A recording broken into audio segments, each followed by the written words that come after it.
अस्सलामु अलैकुम वरहमतुल्लाहि वबरकातुहू। नाज़रीन, आइए आप सभी का इस्तकबाल खैर मक़दम है, वेलकम है आपका अपना ही यूट्यूब चैनल MM अकेडमी में।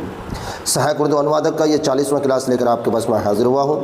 आज का क्लास नहायत ही इम्पोर्टेंट है, वह इस माने कर क्योंकि हिंदी उर्दू इस्तिलाहात के साथ साथ आपको हिंदी उर्दू में खालिस उर्दू और शुद्ध हिंदी में जुमला भी बनाकर बताया जाएगा। ये तकरीबन 25 जुमले और अल्फाज पर मुश्तमिल ये वीडियो और क्लास नहायत ही उम्दा है। आप तमाम हज़रात से दरख्वास्त करते हैं कि आप वीडियो को बिल्कुल स्किप नहीं कीजिएगा, आखिर तक ज़रूर देखिए। इंशाअल्लाह अज़ीज़ सहायक उर्दू अनुवादक की अगर आप तैयारी कर रहे हैं तो ये वीडियो आपके लिए नहायत ही मुफीद साबित होने वाला है। तो नाज़रीन, शुरू करने से पहले मैं एक बार आपसे दरख्वास्त करता हूँ कि अगर आप अभी भी मेरे यूट्यूब चैनल में नए हैं तो प्लीज़ एक बार सब्सक्राइब ज़रूर कर लीजिए और लाइक एंड शेयर कीजिए। नाज़रीन, जैसा कि देख पा रहे हैं, पहला लफ्ज़ है मेरा वज़ीर मेहनत। क्या है? वज़ीर मेहनत, जिसकी शुद्ध हिंदी है श्रम मंत्री। क्या है? श्रम मंत्री। उसी को जुमला बनाया गया है। वज़ीर मेहनत ने मज़दूरों के हक़ में कई स्कीमें शुरू की। यानी वज़ीर मेहनत ने मज़दूरों के हक़ में कई स्कीमें शुरू की। अब शुद्ध हिंदी में इसका तर्जमा देखें। श्रम मंत्री ने मज़दूरों के हित में, यानी मज़दूरों के हक़ में मतलब हित में कई योजनाएं शुरू की। स्कीम, योजना शुरू की। क्लियर है? वज़ीर मेहनत ने मज़दूरों के हक़ में कई स्कीमें शुरू की। शुद्ध हिंदी में तर्जमा, श्रम मंत्री ने मज़दूरों के हित में कई योजनाएँ शुरू की। आगे चलते हैं। दूसरा जुमला है, दूसरा क्या है भाई? दूसरा लफ्ज़ लेबर यूनियन। लेबर यूनियन की हिंदी है श्रम संघ। लेबर यूनियन की हिंदी श्रम संघ, जिसको जुमला बनाया गया है लेबर यूनियन मुलाजिमीन के हुकूक़ की हिफाजत करता है। लेबर यूनियन मुलाजिमीन के हुकूक़ की हिफाजत करता है। ये हुकूक़ हक़ की जमा है, मुलाजिमीन ये मुलाजिम की जमा है, जिसका मानी नौकर। ठीक है? श्रम संघ यानी लेबर यूनियन कर्मचारियों के यानी मुलाजमीन के अधिकारों यानी हुकूक़ की रक्षा करता है, मतलब हिफाजत करता है। अब अगला स्टेप देखें। अगला स्टेप हमारा है 3 नंबर में। क्या है? आवाज़। 3 नंबर में क्या है? आवाज़, या फिर सुना नहीं है, सुनना होना चाहिए। श्रुति यानी आप अगर इमला लिखते होंगे, डिक्टेशन लिखते होंगे तो आपके जो है उस्ताद उनको श्रुत लेख इस तरह का लफ्ज़ लाए होंगे इमला और डिक्टेशन लिखने के लिए। तो ये श्रुति, सुनना या फिर आवाज़। जैसे सुनना वेदों की ज़बानी रिवायत की बुनियाद है, यानी सुनना जो है वेदों की ज़बानी रिवायत की बुनियाद है, जिसकी शुद्ध हिंदी में तर्जमा है श्रुति वेदों की मौखिक परंपरा का आधार है। मौखिक ज़बानी परंपरा मतलब रिवायत। परंपरा का मानी क्या हो जाएगा? रिवायत। और बुनियाद है मतलब आधार है। क्लियर है? अब अगला स्टेप देखें। चौथा नंबर में लफ्ज़ है मजमुई। क्या है भाई? मजमुई, जिसको हिंदी में शकल कहा गया है और उर्दू में तर्जुमा ये देखें, जुमला देखें। मजमुई आबादी में बूढ़ों की तादाद बढ़ रही है। मजमुई आबादी में बूढ़ों की तादाद बढ़ रही है। अब हिंदी में तर्जुमा देखें। सकल जनसंख्या में, यानी आबादी से मुराद क्या हो? जनसंख्या में वृद्ध लोगों की, बूढ़ों लोगों की संख्या बढ़ रही है, मतलब तादाद बढ़ रही है। संख्या बराबर तादाद। 5वां नंबर में देखें। 5वां नंबर में है सरगर्म। 5वां नंबर में क्या है? सरगर्म। सरगर्म, जिसको हिंदी में सक्रिय कहते हैं। सरगर्म, सक्रिय। अब उर्दू जुमला देखें। सरगर्म शिरकत से मुआशरा तरक्की करता है। सरगर्म शिरकत से मुआशरा तरक्की करता है। अब उसकी शुद्ध हिंदी देखें। सक्रिय भागीदारी से समाज का विकास होता है। सक्रिय भागीदारी मतलब सरगर्म शिरकत, समाज यानी मुआशरा, विकास होता है, तरक्की। क्लियर है? अब आगे देखें। 6ठा नंबर में है घना या ठोस। घना या ठोस, जिसकी हिंदी है सघन, या सघन कर दिया गया है। सघन। क्या है भाई? सघन, जिसको उर्दू में घना या ठोस कहते हैं। अब देखिए उर्दू जुमला देखें। घने इलाकों में सहूलतें ज़्यादा होती हैं। घने इलाकों में सहूलतें ज़्यादा होती हैं, उसी को हिंदी में कहें सघन क्षेत्रों में, यानी सघन क्षेत्रों में सुविधाओं की अधिकता होती है। सघन क्षेत्रों में सुविधाओं की अधिकता होती है, यानी घने इलाकों में सहूलतें ज़्यादा होती है। सुविधा का मतलब सहूलत, ज़्यादा, अधिकता।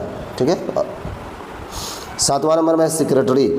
7वां नंबर में सेक्रेटरी, जिसको हिंदी में सचिव कहा जाता है। सेक्रेटरी ने मीटिंग की कार्रवाई तैयार की, यानी उर्दू में जुमला सेक्रेटरी ने मीटिंग की कार्रवाई तैयार की, यानी सचिव ने मीटिंग का कार्यवृत्त तैयार किया, कार्यवृत्त तैयार किया। ठीक है, कार्रवाई कार्यवृत्त, मीटिंग तैयार किया, ठीक है। 8वां नंबर देखें, 8वां नंबर है दफ्तर मोअतमद, जिसको सचिवालय कहा जाता है। सेक्रेटरीट भी उर्दू में मुस्तमाल होता है, सेक्रेटरीट, ये लफ्ज़ भी इस्तेमाल होता है उर्दू में, या दफ्तर मोअतमद, सेक्रेटरीट या सचिवालय। ठीक है, उसको उर्दू जुमला देखें। दफ्तर मोअतमद में तमाम सरकारी फ़ाइलें महफूज रखी जाती हैं। देखिए, सेक्रेटरीट में यानी सचिवालय में, दफ्तर मोअतमद में तमाम सरकारी फ़ाइलें, ये फ़ाइल की जमा है, महफूज रखी जाती है। अब हिंदी में, शुद्ध हिंदी में उसका तर्जुमा देखें। सचिवालय में सभी सरकारी फ़ाइलें सुरक्षित रखी जाती हैं, महफूज सुरक्षित रखी जाती हैं। सचिवालय मतलब दफ्तर मोअतमद या सेक्रेटरीट। 9वां नंबर में है होशियार। क्या भाई? होशियार, सचेत, जिसको हिंदी में सचेत कहेंगे, उर्दू में होशियार। अब उर्दू जुमला देखें। होशियार शहरी मुआशरे को बेदार करते हैं, समाज को बेदार करते हैं, मुआशरे को। ठीक है, शुद्ध हिंदी देखें। सचेत नागरिक यानी होशियार शहरी, नागरिक शहरी समाज को जागरूक बनाते हैं, मतलब बेदार करते हैं, बेदार यानी जागरूक। 10वां नंबर में है इंतिबाहकार। क्या है वो?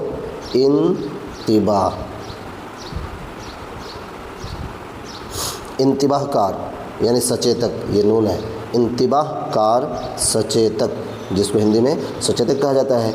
इंतिबाहकार ने अरकान को वोटिंग के लिए बुलाया। अरकान ये रुकन की जमा है, जिसका मानी मेंबर। अरकान क्या है? ये रुकन की जमा है, जिसका मानी है मेंबर। यानी इंतिबाहकार, सचेतक ने अरकान को वोटिंग के लिए बुलाया। सचेतक ने सदस्यों को मतदान के लिए बुलाया। वोटिंग यानी मतदान, वोटिंग का मानी क्या हो जाएगा? मतदान। सचेतक ने सदस्यों को यानी मेंबरों को, कारकुनों, अरकान को किसके लिए बुलाया? मतदान के लिए, मतलब वोटिंग के लिए बुलाया। अब 11वां नंबर देखें। 11वां नंबर में है ज़ीरूह। क्या भाई? ज़ीरूह, सचेतन, ज़ीरूह रूह वाला यानी सचेतन। ज़ीरूह मखलूक में एहसास की सलाहियत होती है। ज़ीरूह मखलूक में यानी मखलूक, अल्लाह ताला ने जिस चीज़ को पैदा किया वो मखलूक है। मखलूक में एहसास की सलाहियत होती है। सचेतन जीवों में अनुभूति की क्षमता होती है। अनुभूति यानी एहसास, क्षमता, सलाहियत। क्लियर है? अब आगे देखें। 12वां नंबर में है ढीलापन। 12वां नंबर में क्या है भाई? ढीलापन, जिसकी हिंदी है शिथिलता। ढीलापन से काम का मेयार मुतासिर होता है। ढीलापन यानी शिथिलता से काम का मेयार मुतासिर होता है। शुद्ध हिंदी देखें। शिथिलता से कार्य की गुणवत्ता प्रभावित होती है। शिथिलता से कार्य मतलब काम की गुणवत्ता यानी मेयार, मुतासिर यानी प्रभावित।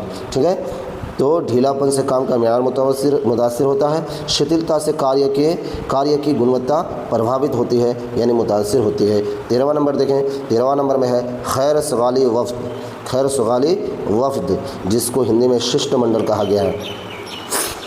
हिंदी में क्या कहा गया है? शिष्टमंडल। खैर सगाली वफ्द ने सदर से मुलाकात की। खैर सगाली वफ्द ने सदर से मुलाकात की, यानी शिष्टमंडल ने राष्ट्रपति से मुलाकात की। सदर, राष्ट्रपति, शिष्टमंडल, खैर सगाली वफ्द और मुलाकात तो है ही। क्लियर है? वो आगे चलें।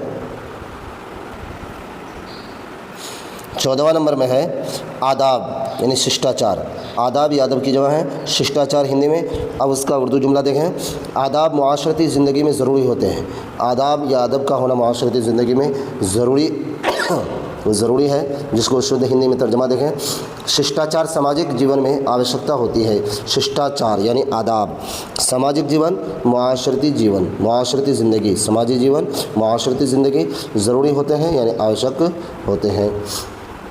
तो आदाब मुआशरती ज़िंदगी में ज़रूरी होते हैं। शुद्ध हिंदी शिष्टाचार सामाजिक जीवन में आवश्यक होता है। 15वां नंबर में देखें। 15वां नंबर कह रहा है मुअल्लिम। क्या है भाई? मुअल्लिम, जिसकी हिंदी है शिक्षक। मुअल्लिम को उस्ताद भी बोला जाता है, मुदर्रिस भी, आप टीचर भी बोलते हैं लोग इंग्लिश में, और हिंदी में जो कहेंगे वो शिक्षक हैं। मुअल्लिम कौम का मेमार होता है। मुअल्लिम कौम का मेमार होता है, यानी शिक्षक राष्ट्र निर्माता होता है। शिक्षक राष्ट्र यानी कौम, राष्ट्र, कौम निर्माता मेमार होता है। तो अब इसको देखें शुद्ध हिंदी में तर्जुमा, शिक्षक राष्ट्र निर्माता होता है, मतलब मुअल्लिम कौम का मेमार होता है। अब आगे चलें, 16वां नंबर में है फ़ौरन, जिसको हिंदी में शीघ्र कहते हैं। फ़ौरन को शीघ्र, फ़ौरन जवाब देना ज़रूरी है, मतलब शीघ्र उत्तर देना आवश्यक है, ज़रूरी आवश्यक, शीघ्र उत्तर देना आवश्यक है। अब आगे चलें 17वां नंबर में, 17वां नंबर में है बचपन का इब्तिदाई दौर। बचपन का इब्तिदाई दौर को शुद्ध हिंदी में क्या कहा जाएगा? शैशवकालीन। क्या कहा जाएगा भाई? शैशवकालीन। बचपन की इब्तिदाई यादें ज़िंदगी भर साथ रहती हैं। जुमला हिंदी देखें, शैशवकालीन स्मृतियाँ यानी यादें, स्मृतियाँ मतलब यादें जीवन भर साथ रहती हैं, यानी ज़िंदगी भर साथ रहती हैं। ठीक है। 18वां नंबर में देखें इजहार ताज़ियत। क्या है भाई? इजहार ताज़ियत, जिसको शुद्ध हिंदी शोक प्रकाश। इजहार ताज़ियत के लिए हिंदी क्या है? शोक प्रकाश। जैसे जुमला देखें, इजहार ताज़ियत के लिए इजलास मुनाक़िद हुआ, यानी जलसा कायम हुआ। इजलास ये जलसा की जमा है। इजहार ताज़ियत के लिए इजलास मुनक़िद हुआ। शुद्ध हिंदी देखें शोक प्रकाश के लिए सभा आयोजित की गई। सभा मतलब इजलास, आयोजित मुनक़िद। ठीक है। देखें इज़हार ताज़ियत के लिए इजलास मुनक़िद हुआ, शोक प्रकाश के लिए सभा आयोजित की गई। 19वां नंबर में है सफाई या तहक़ीक़। सफाई बोले या तहक़ीक़, जिसको शोधन बोला जाता है। शोधन, सफाई से पानी को पीने के काबिल बनाया जाता है। सफाई यानी शोधन से पानी को पीने के काबिल बनाया जाता है। शोधन से जल को पीने योग्य बनाया जाता है। काबिल मतलब योग्य, लायक। 20वां नंबर में है इस्तेहसाल। इस्तेहसाल, जिसको हिंदी में शोषण कहा जाता है। इस्तेहसाल शोषण। उर्दू जुमला देखें, इस्तेहसाल के ख़िलाफ़ सख्त क़वानीन बनाए गए हैं। क़वानीन ये कानून की जमा है। क़वानीन क्या है? कानून की जमा है। इस्तेहसाल के ख़िलाफ़ यानी शोषण के ख़िलाफ़ सख्त क़वानीन बनाए गए हैं। अब उसका हिंदी में जुमला देखें, शोषण के विरुद्ध कड़े कानून बनाए गए हैं। शोषण के विरुद्ध यानी खिलाफ, विरुद्ध खिलाफ, शोषण, इस्तेहसाल, कड़े कानून बनाए गए हैं, मतलब कानून, ये कवानीन, ये कानून। देखिए नियम भी यहाँ बोला जा सकता था, रूल भी, कोई दिक्कत नहीं, कानून भी इस्तेमाल होता है हिंदी में। अब आगे चलें, अब 21वां नंबर देखें। 21वां नंबर में कह रहा है नजराना अक़ीदत। क्या है भाई? नजराना अक़ीदत, जिसको हिंदी में श्रद्धांजलि कहा जाता है। नजराना अक़ीदत उर्दू में, हिंदी में श्रद्धांजलि। अब उर्दू जुमला देखें, नजराना अक़ीदत के इजलास में सब ने खामोशी इख्तियार की। नजराना अक़ीदत यानी श्रद्धांजलि के इजलास में, जलसा में सब ने खामोशी इख्तियार की। श्रद्धांजलि सभा में, श्रद्धांजलि सभा यानी नजराना अक़ीदत के इजलास को शुद्ध हिंदी में कहेंगे तो श्रद्धांजलि सभा में सभी ने मौन रखा। खामोश मतलब मौन रखना। ठीक है। अब 22वां नंबर देखें। 22वां नंबर मेहनत, जिसको हिंदी में शर्म कहते हैं। मेहनत ही से कामयाबी मिलती है, बिल्कुल क्लियर, इसमें शक वाली कोई बात ही नहीं। We should hard labour for success. अगर आप अपनी ज़िंदगी में कामयाब होना चाहते हैं, हम अगर अपनी ज़िंदगी में कामयाब होना चाहते हैं, कोई लक्ष्य को प्राप्त करना चाहते हैं, तो हमारे लिए ज़रूरी है कि भाई हम सख्त से सख्त मेहनत करें, कठिन परिश्रम करें। श्रम से ही सफलता मिलती है, यानी मेहनत ही से कामयाबी मिलती है, श्रम से ही सफलता मिलती है। अब अगला स्टेप देखें, 23 नंबर में है, 23वां नंबर में है पसीने का कोहरा। पसीने का कोहरा यानी शर्मकन, शर्म जल। पसीने के कतरे में, और कोहरा नहीं है, कतरा होगा, सॉरी, क्या है भाई? कतरा। पसीने के कतरे में इंसान की मेहनत नज़र आती है। पसीने के कतरे में इंसान की मेहनत नज़र आती है। शुद्ध हिंदी में तर्जुमा देखें, शर्म जल में मतलब पसीने के कतरे में व्यक्ति यानी इंसान की मेहनत झलकती है, नज़र आती है मतलब झलकती है। 24वां नंबर में देखें, 24वां नंबर में है यौम मज़दूर, जिसको हिंदी में श्रम दिवस कहते हैं। यौम मज़दूर, श्रम दिवस। यौम का मानी दिन होता है। यौम मज़दूर पर मेहनत कशों को यानी मेहनत करने वाले लोगों को खराज तहसीन पेश किया गया। खराज तहसीन पेश किया गया। अब शुद्ध हिंदी देखें, श्रम दिवस पर यानी यौम मज़दूर पर श्रमिकों को यानी मेहनत करने वाले लोगों को, मेहनत कशों को, मज़दूरों को सम्मानित किया गया। खराज तहसीन पेश किया गया मतलब सम्मानित किया गया। 25वां नंबर और आखिरी लफ्ज़ देखें, लफ्ज़ और जुमला क्या है? मेहनत व रोज़गार। मेहनत व रोज़गार, मेहनत व रोज़गार, श्रम नियोजन, जिसको हिंदी में श्रम नियोजन कहेंगे। मेहनत व रोज़गार के तहत नई नौकरियां दी गई, मतलब मेहनत व रोज़गार के तहत क्या दी गई? नई नौकरियां दी गई। श्रम नियोजन के तहत नई नौकरियां दी गई। तो नाज़रीन, जैसा कि आपने देखा, ये 25 अल्फाज और जुमले पर मुश्तमिल ये छोटा सा क्लिप आपके लिए निहायत ही उम्दा साबित होने वाला है। सहायक उर्दू अनुवादक की अगर आप तैयारी कर रहे हैं तो प्लीज़ मैं आपसे आपसे फिर दोबारा कहूँगा कि इस वीडियो को 2-4 बार ज़रूर देखें और इस तरह के अल्फाज से ही आपके सवालात के पर्चे बनाए जाएंगे। तो मुझे उम्मीद है कि आपको ये वीडियो निहायत उम्दा लगा होगा। अगर आप अभी भी मेरे यूट्यूब चैनल को सब्सक्राइब नहीं किए तो प्लीज़ एक बार सब्सक्राइब कर लीजिए, लाइक एंड शेयर ज़रूर कीजिए। मिलते हैं अगले वीडियो में। खुदा हाफ़िज़।